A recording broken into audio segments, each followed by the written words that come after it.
welcome back to another episode of AI is Your Friend, Please Don't Run. I'm your host, The Terminator. Colin and Samir recently posted a new video on YouTube about the future of YouTube and the creator economy called YouTube is About to Change. They went to YouTube and Meta events where the leaders of those companies talked about changes that are coming to the platforms. And in their video, Colin and Samir discussed the implications of those changes and how it will affect both creators and consumers. Things like AI taking over YouTube or the future of thumbnails, titles, what have you. Me, myself, and I, personally, Justin, watched their video and found myself a little bit more skeptical about the actual implementation of a lot of these changes and wanted to discuss further in a less matter-of-fact way. Less YouTube is about to change and more, is YouTube really about to change? So let's get into it. The one thing that struck me the most was cinematic channel pages and episodic view. So this is the way that YouTube shows up on your TV screen.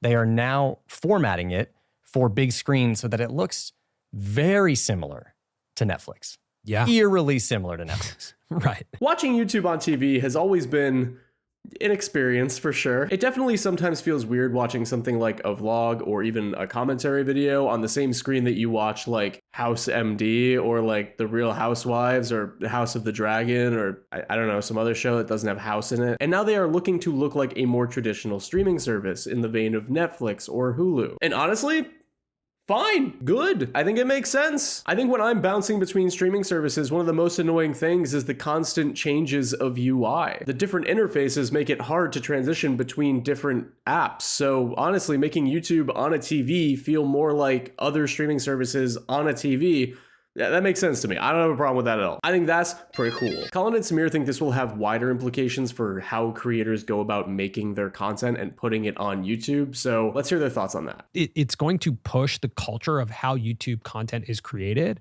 Our good friend and member of the Content Closet, Tejas Halor, just made a series. He even dropped a trailer, which is like not really that YouTube. You would assume you'd drop a trailer maybe on Instagram or X or something like that. And it's playing out episode to episode. On his channel banner right now, it says episode 2 loading.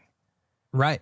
And it feels like something that could be on a streamer. And to be fair, I think a lot of creators are taking this path right now, making their content more episodic. And their point here is that this kind of content will transfer easily to TV, which I do agree with. But what they get into here is where they start to lose me a little bit. Try to see if you can see why. New creator discovery gets really hard, in my opinion. Because if you look at your own behavior of like opening the YouTube app on a TV, you're not really navigating to like a brand new piece of content. There has to be a mechanism to discover brand new creators.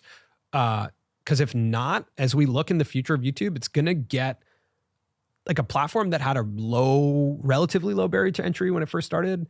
The barrier to entry is increasing. If you have to make TV quality style content that has multi-episodic and is able to be binged, if that's like the gold standard of YouTube, how does a new creator break through it? You do not have to make episodic TV style content to be successful on YouTube. You never have and you never will. I feel very confident saying that this will never become the gold standard of YouTube. I think creators and other people who study the creator economy, like Colin and Samir, love you guys, love your show, kiss, kiss, mwah. I think these people tend to overestimate and try too hard to predict the future that a platform has, which I understand is the point of this video, so hold on. But I think that they forget that this platform is entirely consumer driven, along with the internet as a whole. YouTube is not only Mr. Beast and Mark Rober and Dropout and all of these channels that have big teams behind them. One of the funniest up and coming YouTubers, in my opinion, right now is Camille, who has 250,000 followers on TikTok and 60K on YouTube. And you've probably seen her content. She makes videos like this. Wow, what an excellent day in the neighborhood. I sure hope that I won't be faced with an ethical dilemma in the very near future.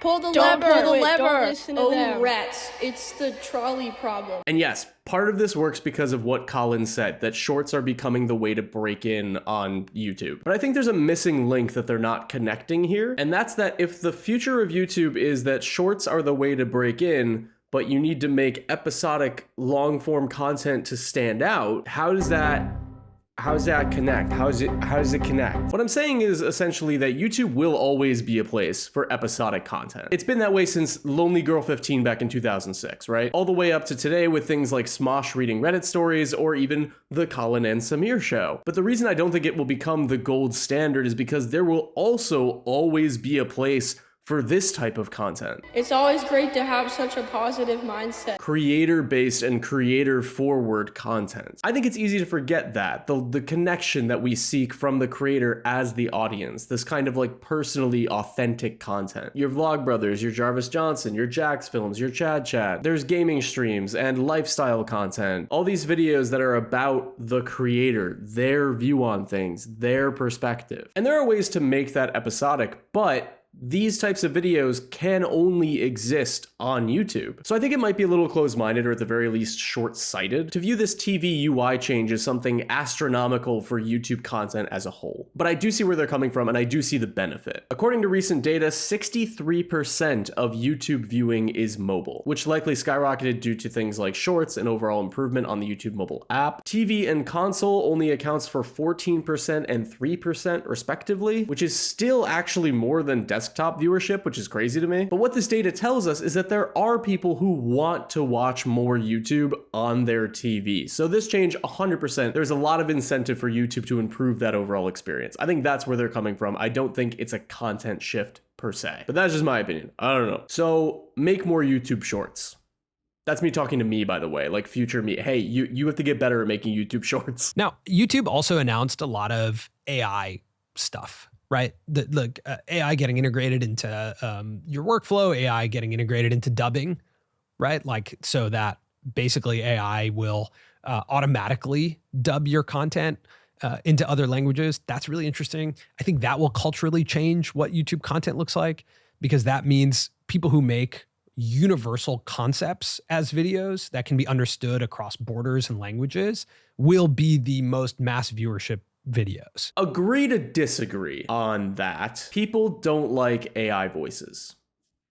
They don't. People don't even like regular human dubbing a lot of the time. A lot of people prefer subtitles to dubbing as well. I just don't think that if people enjoy human dubbing, that there's a chance that there's a market for AI dubbing right now. I don't see that. Especially because AI captioning is still not very good. YouTube's AI captioning in particular is not up to snuff yet. I think until we can perfect or get way closer to perfecting AI subs, I think we are far away from AI dubs. All right, now time to do like AI does and make something cool and creative into something intrusive and creepy. Let's talk about AI creators. So when we went to MetaConnect, which is Meta's basically version of like Made on YouTube, where they announced a lot of their new features, Zuck was on stage with a creator named Don Allen. He is essentially FaceTiming the AI video version of him.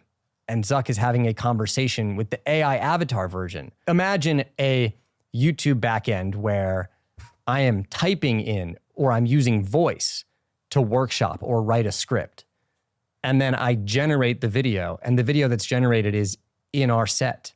And it looks basically indistinguishable and sounds indistinguishable from if I actually were to film it. It wouldn't, though. You know, this is one of those, nightmare scenarios for me personally, but I do get comforted by the hypotheticals because of human beings' innate distrust in the uncanny valley. That place between something obviously cartoonish and something photorealistic. Right here you have your Polar Express vibes, your cats, that vibe of like not quite real or fake enough to connect with emotionally. I think that's really where this AI creator thing sits. They talk about how it might make parasocial relationships worse. Outside of like children who might have trouble distinguishing AI from reality, I don't see much of that being true. And I know that it might seem like I'm giving people a lot of credit, because I know that there are things like AI friends, like chatbots, and like AI girlfriends that people have. Like, I know that this is a thing. I believe that people could fall for this or could get down a rabbit hole where it becomes something bad. But I also think that humans have this great capability for suspicion and distrust and knowing when a real person is lying, let alone when a fake person isn't even real. So I don't know how much that would really impact people's day-to-day. But what I thought was most interesting about their take on it was this part where they discuss whether they would use it as a tool. Is that a tool you would use? As a consumer or as a creator? I asked that question because I would use it if consumers liked it. And I think I have to answer that question first as a consumer. Like, let's say you're watching a Johnny Harris video. Yeah. And it says made with AI somewhere under it. And you don't know what part of it is made with AI, but it turns out actually the video of Johnny explaining something is an AI avatar version of him, but he's in his set. It looks like him. It sounds like him. And you can't tell. But it says made with AI in the corner. Yeah. Do you care? No, you don't. Not really. I do. And yes, you would. Like I said, not only do people have this innate distrust of the uncanny valley, but in the hypothetical situation that they put forward where like you can't tell the difference, that is so much worse. Let me walk you through this. I want to get a YouTube video out next week, and I realize that I don't have the time, but this tool is available. I can go to ChatGPT and have it write me up a script based on my past YouTube videos about, I don't know, Mr. Beast and KSI bought Twitter, I don't know. And I can have it use my voice, my likeness, my background to craft a video that is pretty damn close to something that you could expect from me. I put that video out, people watch it, and then they see that the entire video was made with AI. The feeling there, after learning that, is deception. It isn't, oh, cool, I don't care because I got the content I wanted to consume, beep borp. No, it's, oh, Justin really kind of phoned this one in. He didn't even write it? He couldn't sit down and film it? Couldn't even use his voice? Okay, I thought he cared about making YouTube videos, but I guess not. Oftentimes, and stick with me, when the general public thinks that something is real, and then they learn that it's not, they get pretty mad about it. AI, for whatever reason, has been the exception. For these people that are so quick to call other people sheep or zombies, they are so quick to be like, no, take all my information, computers, please, have it, I don't need it, I don't need this, it's okay. Have my voice and my likeness and my rights to me being a human being, an individual, an artist. Why learn skills when I could just make a product? Isn't that what capitalism's all about? It's beautiful, baby, beautiful. That's freedom, just without the freedom part. I really don't mean to get so like old man yells at cloud about this, but it is long past time that we acknowledge that the human element in art is not just important, it's essential. What do you do? What is the action that can be taken if we're looking at a world where there are AI versions of creators that are essentially being the real-time storytellers, and they're, you know, that's this new form of content. Is not like we make something, you sit and watch and listen to it. It's like we actually are just making something together. That is live streaming. For creators that want to make something, that want to present it in a tailored way, this is the format you do that in. For creators that want a more collaborative, improv, personalized, discussive experience, that's usually what streaming is for. But this is what I meant when I said that YouTube is an entirely consumer-driven platform, because we've seen this kind of thing before. People in tech, people in creator spaces, who don't understand that decisions made about culture-driven technology are decided by the culture, not by the people making the product, but by the people who consume the product. Google Glass was supposed to change the world of content forever, but it was both a big fashion crime and also a literal privacy crime. The Segway was supposed to revolutionize transportation forever. The CEO even said it will be to the car what the car was to the horse and buggy. Yeah, I don't think that ever happened. Not that long ago, 3D TVs were supposed to be everywhere. They were supposed to be the new way we watch television in our home. It was going to be the first step to holograms like Star Wars. Don't you want to live in Star Wars? Oops! Nobody's making 3D content except for James Cameron. He's still trying. And 3D TVs make people nauseous, and people don't want to have to wear a special pair of glasses to sit on their couch and watch fucking TV. Spy Kids 3D, film of the year. AI creator avatars post the same issue, in my opinion, as the metaverse, which, if you remember, before the AI boom, was supposed to be the new big thing. But the issue with both of these is the same. Who is this for? And what problem does this solve? The new YouTube TV displays, easy, more convenient, streamlines it, fantastic, love it. AI dubbing, not for me, could be better, but I see the point. It's for accessibility, it's for internationality, I get it. AI creator avatars?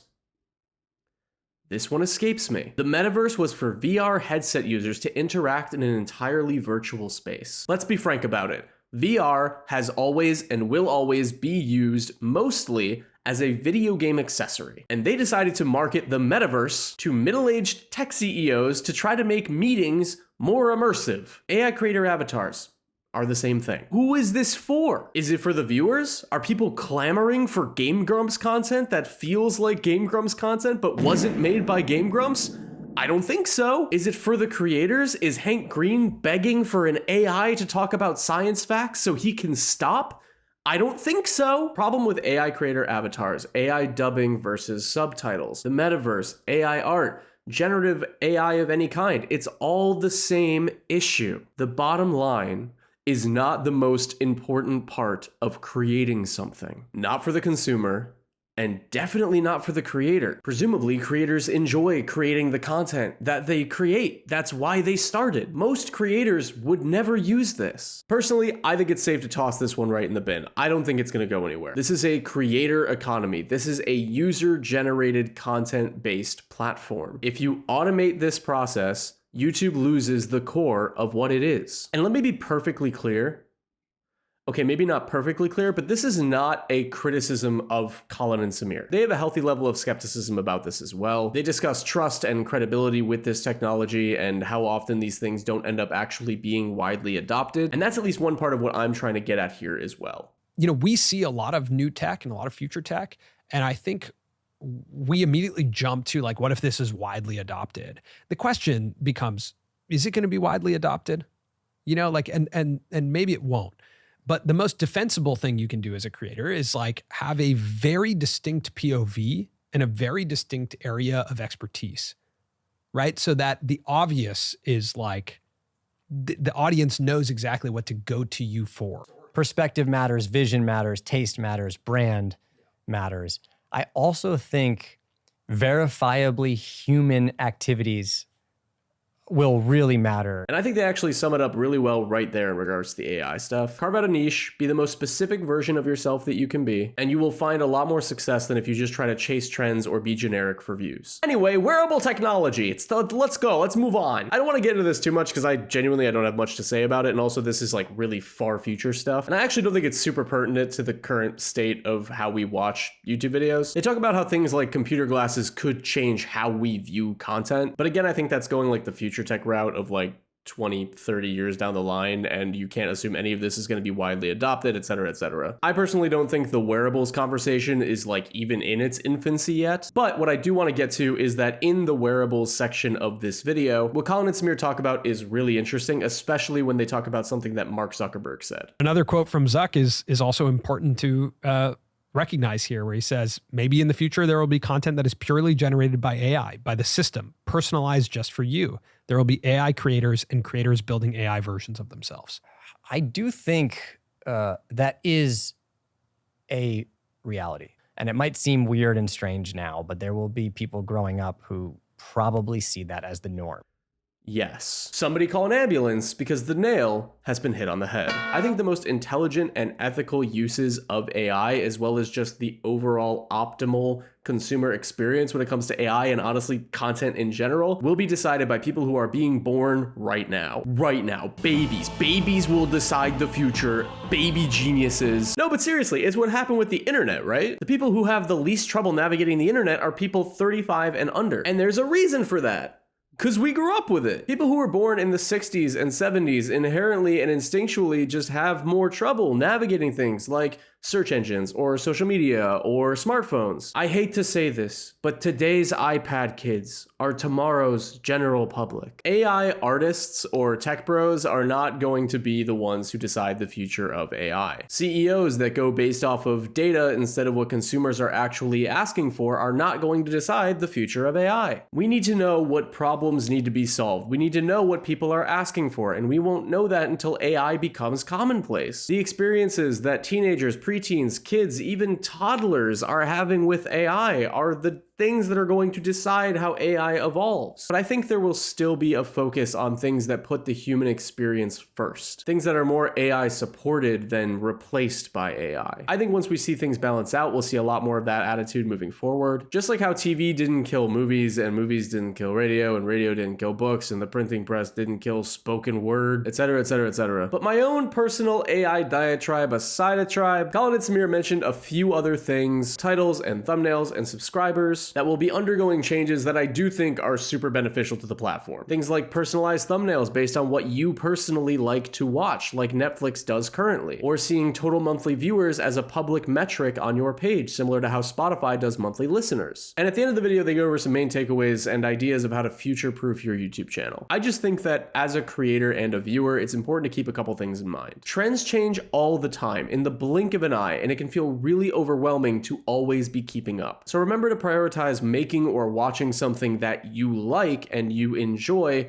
over making or watching something that is popular just for the sake of keeping up with the conversation. I do agree with getting on board with trying new tech. However, it doesn't mean you have to use it. I think there's a benefit to being an early adopter to new methods of learning how to do things and new methods of creating. But while, for example, I do appreciate AI in the way that it makes accessibility easier and it makes some jobs safer, unless there are some real regulations and measures put in place sometime soon to protect artists and creators, I don't see myself adopting it anytime soon. You don't have to compromise your morals to make cool stuff. So there's that, I guess. There's your lesson. There's your takeaway. Bye. But wait, before you go, don't leave. Don't come back. What are you doing? I want to know your thoughts on the words I've said. And I also want to say thank you to Colin and Samir for always having productive, healthy, skeptical, and optimistic conversations about the future of YouTube and the creator economy. Really, really cool how you guys always stay so curious and so on top of stuff, and I learn a lot just by listening to you guys discuss it, so that's been really cool. But yeah, what do you think of all this? Do you think these things could really change YouTube forever? Or are you more skeptical that things will change so drastically? Do you think that maybe it'll change slower? Let me know down in the comments below, and as always, like this video if you liked it, subscribe if you have not done so already, be sure to hit that bell so you're notified every single time I make a new video, and also,